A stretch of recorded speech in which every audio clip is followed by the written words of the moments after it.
It was 168 years ago today that Frederick Douglass spoke in Rochester, New York, on the subject of the Declaration of Independence. He had a decidedly different take on what it meant, as Kelefa Sanneh is about to tell us. Mr. President, friends, and fellow citizens, the task before me is one which requires much previous thought and study for its proper performance. It's considered one of the greatest speeches in American history. It is the birthday of your national independence and of your political freedom. Delivered at an Independence Day event by abolitionist Frederick Douglass.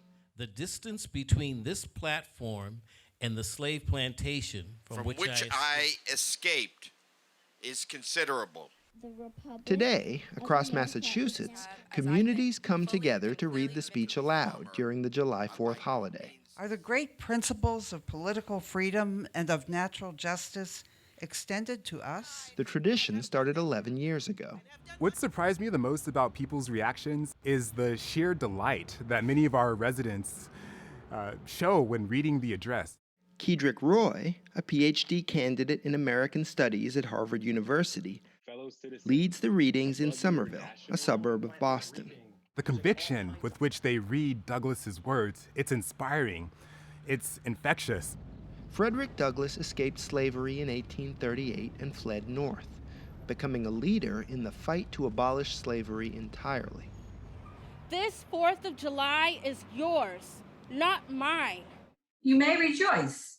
I must mourn. If Independence Day was a time to throw a parade, he would be the rain.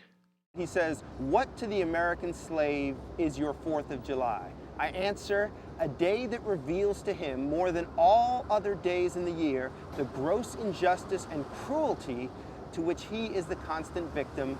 To him, your celebration is a sham. When Douglass points to the injustice and the cruelty to which they were subjected in 1852, I couldn't help but draw an immediate line to our present day.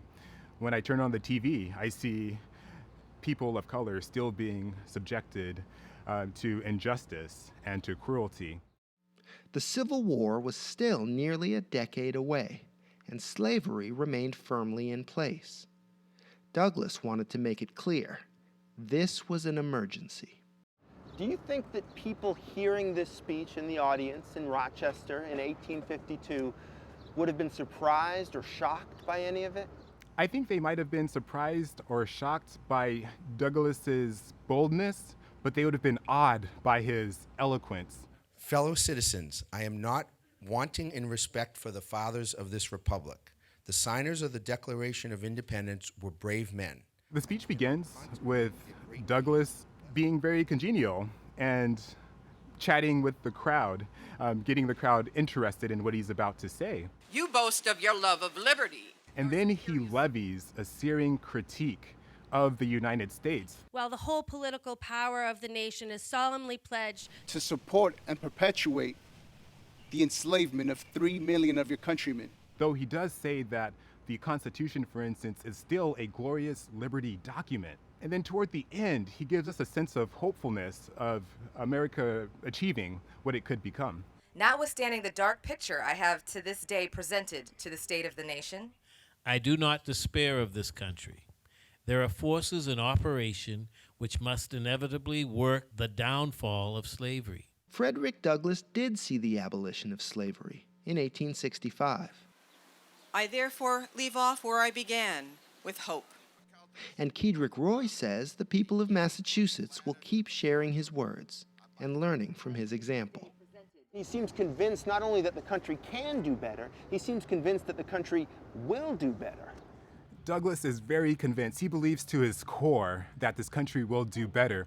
He is advocating for change, and he sees progress being made, but he doesn't let up. That's one of the key messages that his speech has for us today. We also can't let up in our desire to agitate to change the country.